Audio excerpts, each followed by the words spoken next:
Nasi phongkhiba tongan pausi singde yaukhiba pausinggi update pijari ahanbada maruoiba pau hana pajari Myanmar border da sakhangdaba khulai paiba singna ambush torokpada ahumsuba AR gi JCO ama yauna personal ahum sogle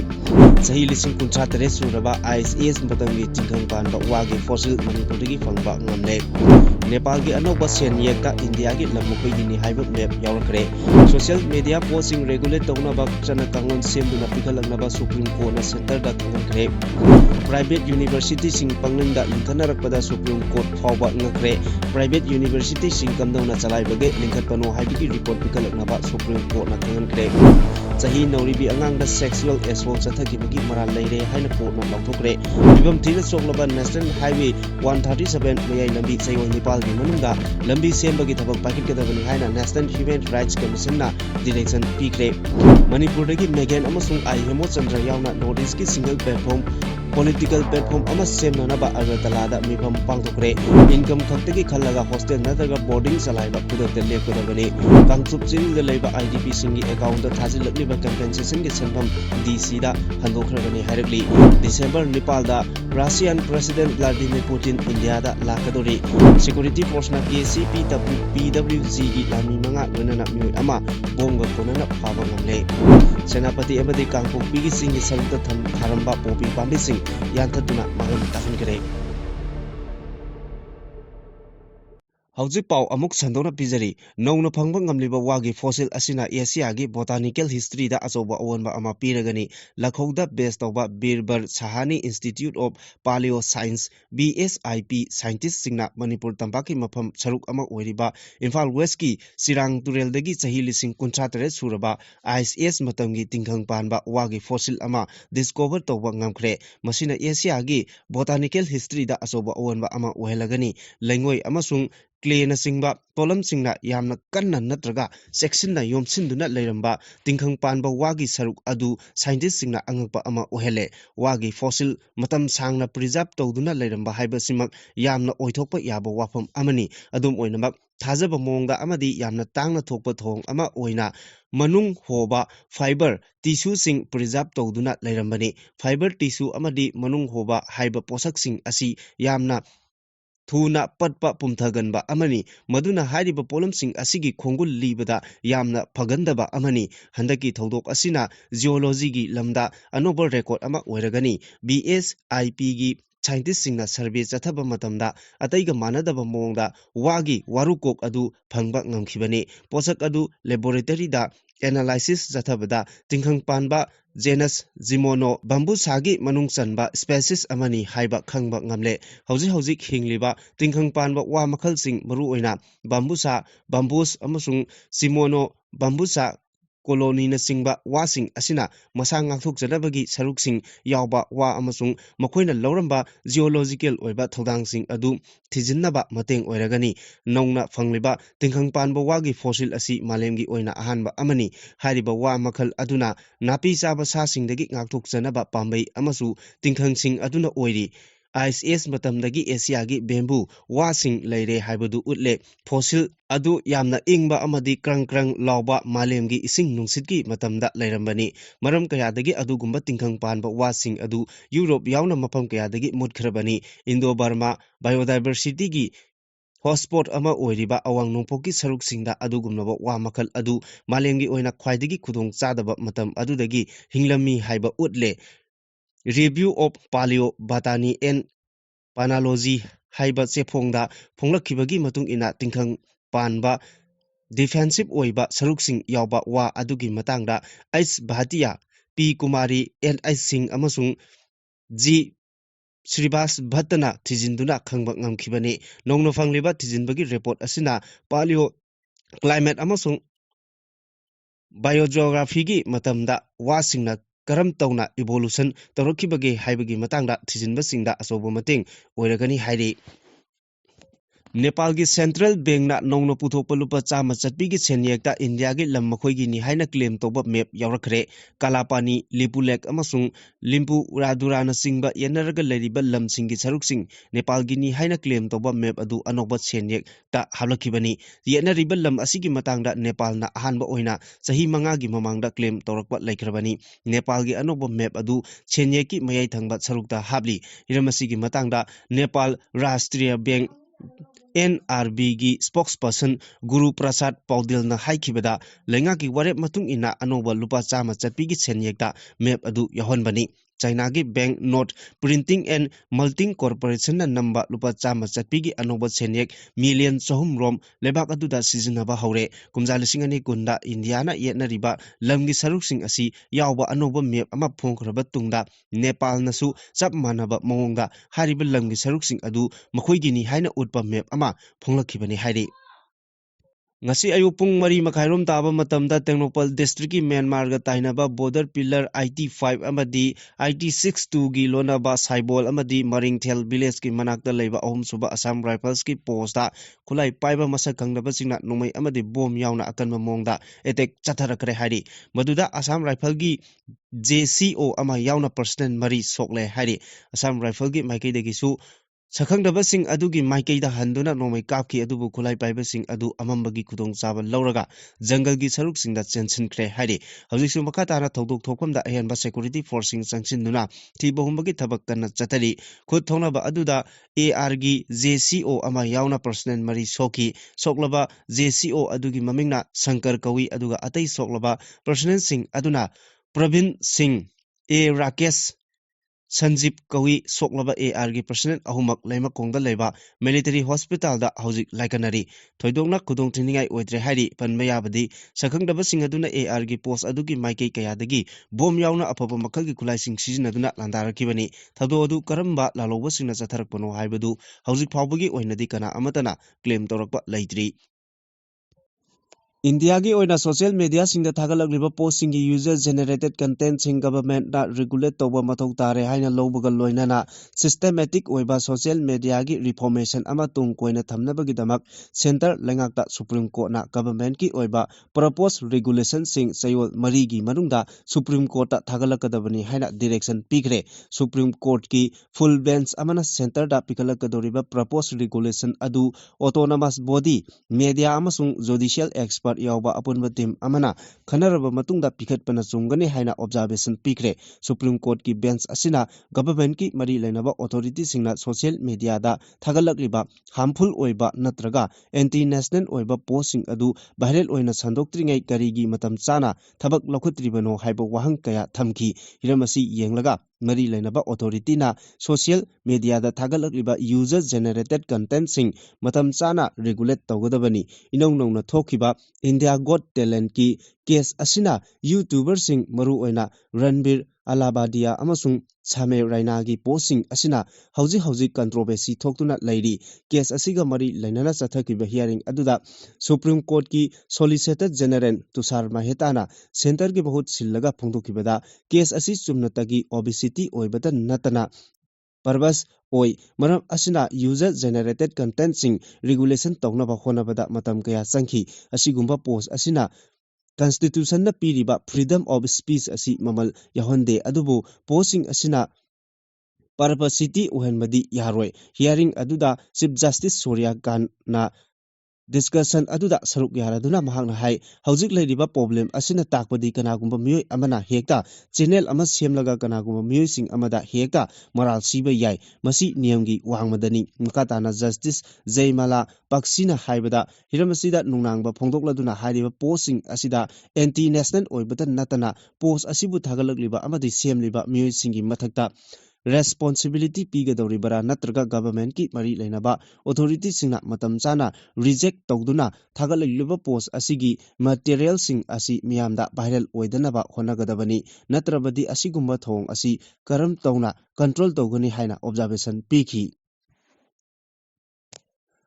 Lebak asigi tungan mafamsingda matau karamna private university sing panglingda lingkalaklibano haibagi matangda mapung phaba affidavit ama pikhalaknaba Supreme Court na Central Government, State, Union Territory amadi University gi Grants Commission UGC da khangankre. Affidavit aduda private non-government amasung deemed to be university sing matau karamna lingkatpano kari kudongchaba phangbage amasung mathau tawbagi mawongna karino haibadu mayek sengna palakadabani hairi mapa mama oibasingna masasingbu sel changna private university kayada mahai tamhanbagi chanabi ama leirak lingaigi chairak asida Supreme Court ki wafam asi phongdorakpani Noida da leiba AMIT University da tambi Aisia Zen Kobi Mahiroi Amana Mahaki Maming official record ta onthok pinaba haijarakpada ayaba piraktabadagi Supreme Court yoroklaba matungda court na private university singda miyeng changba haurakibani Supreme Court na mari lainaba singda thakiba notice singda palliba maruoiba wafam singdi private university asi matau kamdawna lingkatlibano mari lainaba authority na matau karamna private university linkatnabagi ayaba piribano private university na kari karamba kudongchaba phangbage haiba asini tongan ba state amasung union territory singda lairiba private university sing kanana lingkatlibano haiba adugi matangdasu marik chumba report ama pikhalaknaba khanganki university gi grants commission da bikiba yathang amada court na hai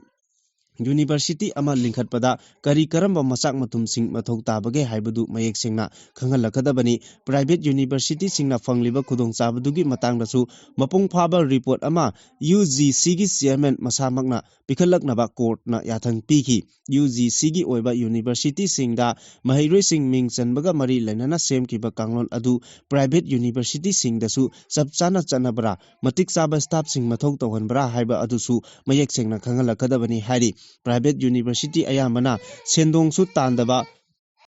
mangsu manghandana chalaibagi mawongda advertise tawriba sing asi tasengna asumba wafamla haibadu khangalakadabani haribo wafam sing asi union cabinet secretary state amadi union territory pumnamaki chief secretary sing amasung UGC gi chairman masamangna affidavit amada mayek sengna pakhum pirakadabani atai atopa makha thaba officer singna mohut sillaga pakhum pirakpa yaroi haina mayek sengna khanganki Chahi Nauribi Nupi Macha Amada Sexual Assault Chataruba Mioy Ama Fast Track Court Number 1 Manipugi Special Judge RK Memcha Devina Mara Leire Haina Lokthokre Court Number Leire Haina Lokthokra Mioy Adudi Imphalis District ki Lamlai Police Station ki Manung Channel Leiba Nongdam Maning Lekaidagi Khaidem Bises Bor Elias Suras Maitei Sahi Nifu Apokpa Khaidem Ranjit Gawi Kumja Lisingani Taramapal ki October 12 Women Police Station Imphal East ki OC da aiba complaint ama tawraki complaint adu sahi adugi October 12 gi nungthil pung ama minute manga tabada Khaidem Bises Bor Elias Suresh Maiteina nupi macha adu mamanabi amaga lonana sahaba losindriba yum amada puraga sexual assault chathakibani hari numit adumaktada Jenims ki forensic medical team amana victim oirabi nupi macha aduda medical legal examination chathabada sexual assault chathakibagi khudam phangbangamki October 13 gi nungthil pung manga tabada accused oiriba Bises Borbu Langol da leibasi jo hospital manakta faki Pokso Act 2012 gi makhada wayal chathabada mioi asi mara leire haiba chana khangba ngamkhibani athubu matamda sentence hearing pangthoklagani haina maragi matungina chairak phangalagani phongdorakli Mayai lambi hairaga khangnaba National Highway number 137A gi phibam soklaba lambi asi chayol Nepal gi manungda National Highways Authority of India na thabak paikhatkadabani haina National Human Rights Commission da direction pikre National Human Rights Commission na pikiba direction amada Manipur gi maru oiba lambi singi manungda ama oiriba NH 137A mayai lambi gi phibam ka hena phataba maramna lambi asibu lifeline oiriba khunja singi punsida khodong thiningai oirakpadagi masibu yengsinaba mayang Imphal thana wangkai lekai activist Asem Rosanna complaint ama thaki madugi matung tarakpada National Human Rights ki Commission na complaint adugi khudam changdam photo CPGRA MS registration amadi speed post ki ꯄ꯭ꯔꯨꯞꯅ ꯆꯤꯡꯕ ꯌꯥꯎꯅ ꯌꯦꯡꯁꯤꯜꯂꯕ ꯃꯇꯨꯡꯗ national ꯍꯥꯏꯋꯦꯁ authority of ꯏꯟꯗꯤꯌꯥꯒꯤ ꯆꯤꯌꯔꯃꯦꯟꯗ ꯊꯕꯛ ꯑꯁꯤ ꯈꯨꯗꯛꯇꯒꯤ ꯄꯥꯏꯈꯠꯅꯕ ꯗꯣꯀꯨꯃꯦꯟꯠꯁꯤꯡ ꯊꯥꯗꯨꯅ direction ꯑꯁꯤ ꯄꯤꯈꯤꯕꯅꯤ ꯍꯥꯏꯔꯤ ꯃꯔꯨꯑꯣꯏꯅ ꯑꯣꯊꯣꯔꯤꯇꯤꯅ ꯆꯌꯣꯜ ꯅꯤꯄꯥꯜꯒꯤ ꯃꯅꯨꯡꯗ ꯂꯝꯕꯤ ꯁꯦꯝꯕꯒꯤ ꯊꯕꯛ ꯄꯥꯏꯈꯠꯄ ꯃꯇꯝꯗ ꯀꯝꯄ꯭ꯂꯦꯟ ꯇꯧꯔꯤꯕ ꯃꯤꯑꯣꯏ ꯑꯁꯤ ꯌꯥꯎꯒꯗꯕꯅꯤ ꯑꯃꯗꯤ ꯃꯤꯑꯣꯏ ꯑꯁꯤꯗ ꯊꯕꯛ ꯄꯥꯏꯈꯠꯂꯦ ꯍꯥꯏꯕꯒꯤ ꯄꯥꯎꯈꯨꯝꯁꯨ ꯄꯤꯒꯗꯕꯅꯤ ꯍꯥꯏꯅ NHRCꯒꯤ ꯂꯣ ꯗꯤꯕꯤꯖꯟꯅ ꯉꯔꯥꯡ ꯊꯣꯛꯄ ꯆꯤꯔꯣꯜ ꯑꯃꯅ ꯐꯣꯡꯗꯣꯛꯈ꯭ꯔꯦ ꯄꯟꯕ ꯌꯥꯕꯗꯤ ꯀꯝꯄ꯭ꯂꯦꯅꯔ ꯑꯣꯏꯔꯤꯕ ꯑꯁꯦꯝ ꯔꯣꯁꯟꯅ ministry of road transport and ꯍꯥꯏꯋꯦꯁꯗ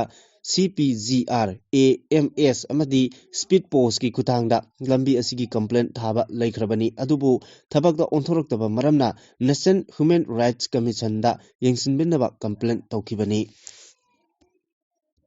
north ꯏꯁꯀꯤ ꯑꯣꯏꯕ ꯏꯁꯨ ꯀꯌꯥꯗ ꯁꯦꯟꯇꯔꯅ ꯂꯨꯝꯅ ꯂꯧꯗꯕꯒꯤ ꯃꯇꯥꯡꯗ ꯑꯄꯨꯟꯕꯒꯤ ꯑꯣꯏꯕ ꯄꯣꯂꯤꯇꯤꯀꯦꯜ ꯄ꯭ꯂꯦꯠꯐꯣꯔꯝ ꯑꯃꯗ ꯊꯦꯡꯅꯅꯕ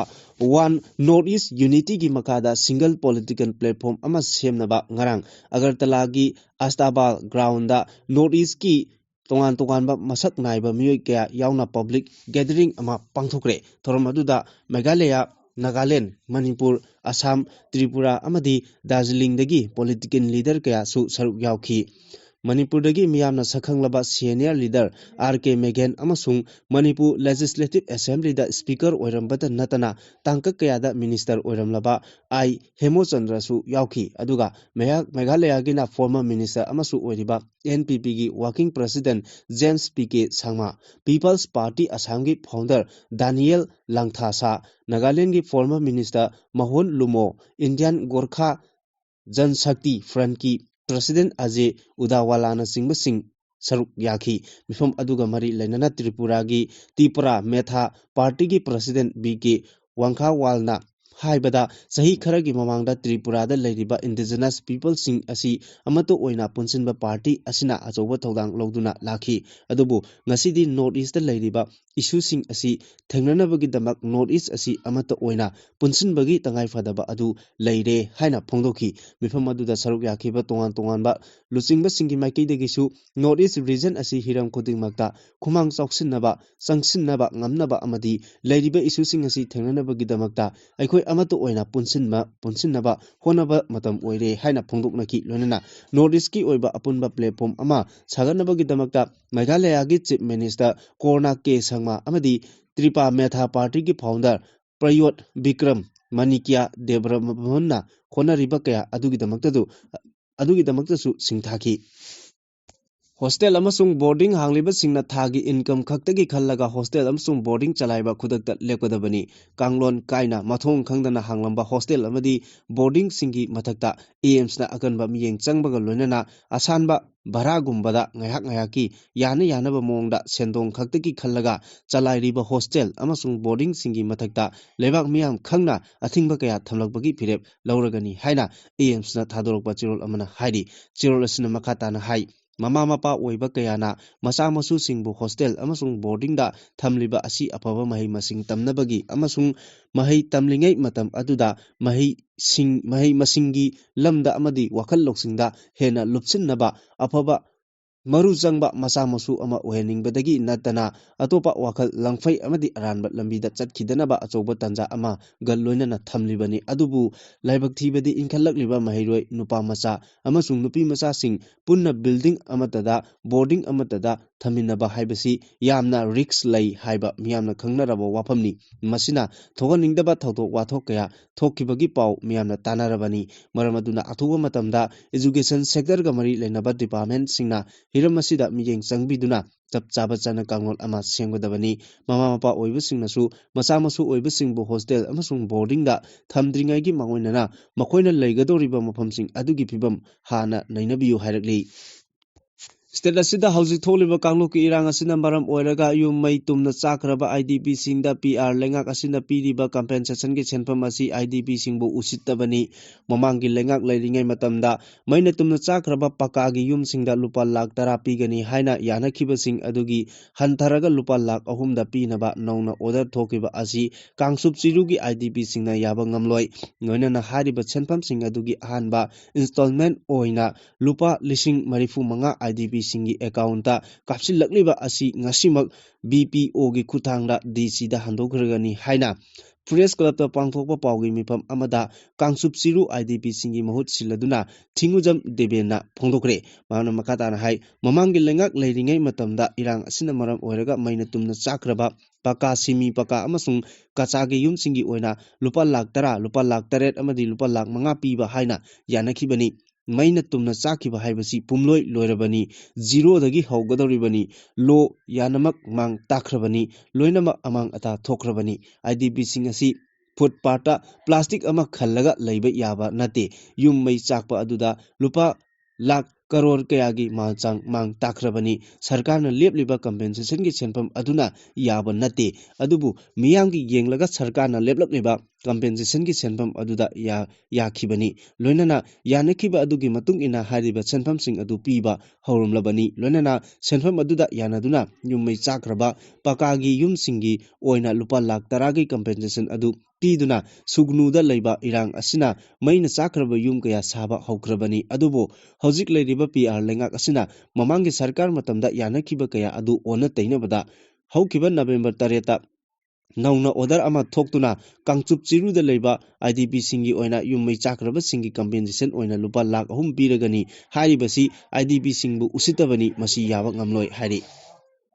Kulhumdoi Suba India Russia Annual Summit Saruk Yanabagi Damakta December Maridagi Manga Fauba Russian President Vladimir Putin India da Lakani Haina Ministry of External Affairs na Phongdokre Prime Minister Narendra Modi na invite Tokibagi Matung Inna Russia gi Lusingba Adu New Delhi da Laknabagi Ayaba Pirakibani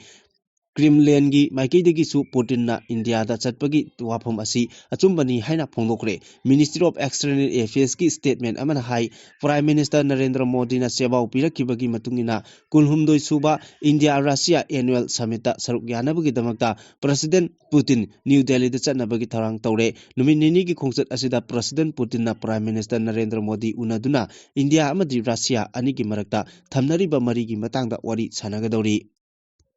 Security Force na amadi nahal Manipur gi tongan mafam singda chathakiba search operation da laloba KCP PWG gi lanmi mari amadi mioi ama bomb ga konana fare hari police ki pauna hai tha sigi kuntarukta Imphal East district ki mafam singda leiba Miyamna oil pump sing private school sing amadi government college sing dagi sel khaibada chenabani haiba KCP PWG gi mioi mari masa gi yumdagi phagatki pharaba mioi sing adudi kairang maning lekai dagi MD Salim Sahi kuntra manga yangthang Tarahi Konjil dagi haujingna hatagi public hospital manakta leiba MD Ayub Khan Elias Thoiba Chai Kunipal Kairang Mamang Lekai dagi MD Salim Chai Kuntra manga amadi hatagi public hospital manaktagi MD Ali Chai Nipumanga kawi makhoi dagi lalulup asigi receipt book amadi mobile phone anisu phagatle hari amoromda lalulup asimaki lanmi Khulem Robindro Sahi Kuntra Taruk Leifam Luker Mayai Lekai da Leiba Mioi Asisu Masagi Yumdagi Fagatki Mahaglup Adugi Anoba Lanmi recruitment Tawada Mapung Oina Chenai Mangondagisu Aadhar card ama Fagatki Hari Matam Ikan Kanadana Hangang Police Station ge Manung Chanba Kontha Aha Lupta Leiba Mioi Amasu Masagi Yumdagi 36 hand grenade ani mobile phone ama Aadhar card amaga konana Fagatki Pharaba Mioi Adugi Maming Yumnam Chandra Elias Bobby Sahi Nipunitoi Kawi Hari Security Force na mayai kaba nisagi mayok ta changsil lakpa khongjangi charuk ama oina singi tongan mafam singda tharamba popi pambi sing yanthatuna mangan bagi drive leptana chatharagli ngarangsu Senapati district ki Purul Police Station gi manung channa leiba Ngamju Hills Range ki lam ekar taruk ta tharamba popi pambi sing yanthatuna mangan takan kre hari amoromda Kangpopi Police Station gi manung chanba Kobru Hills Range ta lam ekar ama point ahumda pak sanna tharamba popi pambi singsu Security Force Forest Department amadi Narcotics Control Bureau gi apunba kangbuna Yanthat Kibaga Loinana Popi Tabasina Sizinaramba Saramba Logtang Sing Kuntra Harbek Taratret Herbicide Kepet Kuntra Teret Thumbek Trahumdoi Amadi Popi Tabada Sizinaba Kulai Sing Mai Tadokuna Mahankre Makha tarakpada fishery na PMMSY ningthina tawdre haina CS da wakatkre lamdam asigi senmit lon chakhot anbada achoba thorang ama yariba Manipur lengaki fishery department na thabak tawbada nakhai sengna thabak tawdrabara haibagi wang lakli center gi flagship scheme ama oiriba Pradhan Mantri Matsya Samba Yojana gi makhada Manipur gi chingi mafam kayada Manipur lenga ki fishery department na paikhalakliba thabak thorum singda miyeng changbinaba Development for Hills ki maikaidagi chief secretary gi pungning singsilagli PMMSY gi makhada chingi ngami singna subam thokpa thabak loidrabasu Manipur lenga ki fishery department na kumja lisingani kunitoi kulumdoi da beneficiary singda pipam thokpa final payment ngasi phawa pitoktana thamli haina Development for Hills ki president L Diamond na ngasi chief secretary da aiba chirol ama pisinduna taksinkhre hariba senpham sing asi pitoktabadagi hendoktana PMMSY scheme asigi dama kumja lisingani kulumdoi kunmari amadi kunmanga gi beneficiary sing khanbada nongna Form Tharakliba asi angakpa amani masina takpadi fishery department na miyamgi thabak tawbada mayek sengba watpaga loinana thong asina singi miyambu chamamnaba phawhale department gi asigumba thong asina singi ngami singna thabak ningthina tawba ngamdabaga loinana nga yokpa amadi nga macha lobugi thabakta mai pakpa ngamandriba asi government asigi mai paktaba amani maram asina singi ngami singi amadi state asigi miyamgi yenglaga hiram asigi matangda miyeng changbiduna panduna leriba senpam singi damak thabak lokut pinaba wakat lakli Aroiba editorial kalamgi machang oiba pauda Manipur gi singi tokhaiba budget state amada budget ani leiba yade haiba hana wakal tahalu Malemgi khwaidagi chawkhatlaba lebakni hainariba United States da masagi yum phawba leijadaba ukhong wakhongda lambi lamangda ahing yarektuna leiba miyoi lakh taret hena leiri lebak adugi economy yamna pharagasu miyoi lakh mayam ama afoba hospital da layengbagi khudongchaba phangdri masi maru oiba maramdi ana layengbada changliba senpham yamna wangbanani health ki insurance yaudaba miyosing layengba phawba ngamnadre masagi yum leitaba misu yamna leiri hariba yum leijadaba sing adu asanba yumda leibadagi thagi Indian currency da lupa lakh ani ki mathakta adumak chali madu hunba ngamdaba mayam amasu lamhangda ukhong wakhongda yarik naribani adugumlaba lairaba mayam adugi tokhaiba budget ama US na semlaga leite thamde India da su lisingani kunthra phawagi manungda malemgi ahumsuba economy power oigani haina lauthokrabani US ka India ka yengnaragadi lairabagi masing India na yamna heli adubu yum lejadaba singi yum sananaba chahi khudingi budget ta chawraba senpham mayam ama happy lairabagi pankhai makhada leiba lebak asigi miyamda food security act ki makhada cheng phanghali layengba ngamjadraba lebak asigi miyambu lengangna masak khanglaba hospital singda layeng janabagi damakta lupa lakh manga phawba konsinba Asuman Bharat haiba scheme ama chanahali thabak phangdaba lebak asigi lairaba miyamda imung amagi oina miyoi amamam numit chamani thabak piri thabak suriba miyoi adugi thabak toba ngambagi phibam yenglaga nomagi khusuman lupa lising ama phawba henba yauribani hariba chawkhat thorangi thabak mayam sing asi center gi scheme ngaktani funding ayamba center gi ngaktani kanaraba scheme mayam sing asigi singi lam chawkhataba mafam yaukhatpa mafam haina khaidoklaga piba leite lebak asigi citizen khudimak fangliba ngaktani Manipur asi India gi state amani state asigi pak chawba saruk chamagi manungda Nepal khaktamak tampaki lam singni saruk chada marfu darani thoidi singi saruk singni mi singna amuk yengluragadi tampaki lamdi singmisu adumak khundari tamisu adumak khundari pikraba state asigi lamgi saruk chada Nepal asi maitai gini haina reserve tawba leite singi lamsing tribal sing khaktagini haina reserve tawkhiba taragadi maitai singi lamdi kadaida leigadage Manipur da tribal singi MLA masing taramapal reserve tawraga lei maitai singidi reserve tawba amata leite haibadi tampaki leiriba assembly seat nifu asi singmisu mayangsu bot lepa yai singi lamdadi maitaisu mayangsu bot lepa yade phibam asina taklibasi Manipur da hiram khuding makta tribal singda khudong chaba lauri Manipur lengaki employee lobada chada kunthra homdoi tribal singi reserve tawri adubu central government ki employee lobadadi chada tarahomdoi da gi hende masi reserve haibani tribal sing chada kunthra homdoi di lengaki employee lobada सोइदना याउदबा यादबनी मसिदा ट्राइबेलसिंग अदुना कंपीटिशनदा जनरलगा लंबा तौबा ngamlagadi मदुदसु लेमहौरिबा सिटसिंग अदु मखोइना लोइना लौखिबा याय हौजिकति ट्राइबेलसु पांगलसु लाइरिक निंगथिजना तमनरे हैरे कंपीटिशन कयादा मकोक थोंबा ngamle अदुबु मैदैसिंगी ओइबा सिट मसिंगदी लाइबकदा तमलंबगी फिबमदु तारे मसिमकना ट्राइबल कांगबु अमदी पेंद्री मदुना मरम ओइरगा एमएलए गी सीट 35 ट्राइबल सिंगी ओइगनी अदुगा मैदै सिंगिना सीट 15 ओइगनी हाइना चनबा यारोइदबा थियोरी खरदा थाजहलगा थंबिरी असिगुंबा तानफम असिदा मणिपुर गी ट्राइबल खरना स्टेट असिगी सहीगी बजेट सेमबदा चिंगी तोखाइबा हापियु हाइबा डिमांड अमा थागलगली डिमांड असी लेबाक असिगी प्रेसिडेंट दा पिसिलखिबा मतुंगदा हौजिकती थबकता ओंथोकपा याबरा हाइबदु एक्सपेंडिचर डिपार्टमेंट ता सिनकरे स्टेट असिगी सहीगी बजेट हाइबसी रेवेन्यू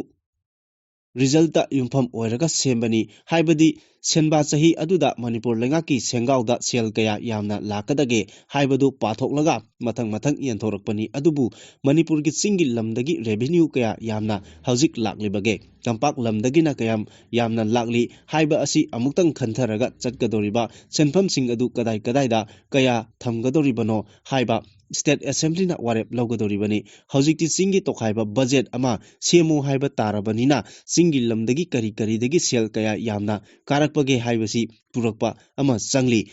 तंपाकीदना कयाम यामी हाइबसीसु थिदोकपा अमा चंगी लेंगाक चलाइबा याबा सेनफम लैतबना मरम ओइदुना सेल मयाम अमा पुसिल्ली पुरुरीबा सेल मयाम अदुगी सेंदोइगा सेलेबगा पिथोकनबा होनबदा मणिपुर लेंगाकी अदुगी मतिक वारी लंबी अमत सेंबा ngamdre मियामदा थकनबा इसिंग मपुंग फाना पीबा ngamdre अवाटपा मफम असि मेंसिनबगिदमक्ता टैक्स खरदंग खोंगटपा ngamnabani हाइदुना यू फावा योनबगी थबक फावा पीरिबनी आई लाइरै करिगिदमक्ता प्राइम मिनिस्टर की मचा ओइरमद्रिबनो हाइना वाकटपा याबा हौनदे सेल हाइबसी अखोय मयाम चंगदुना तानमिनगदबनी मणिपुर सरकार की सेल थुंगी थौसिलदा असोइबा लैरमलगदी मदु सुमथोकपा कायदे खजिक खक लैबा सेनफमदु करमना येनसिगे हाइबा लेथोकलुरबदी स्टेट असेंबली की मथौनी मतंग असिदा पंजनिंगबा वाफमदी आर्टिकल 371 सी की मतुंग इना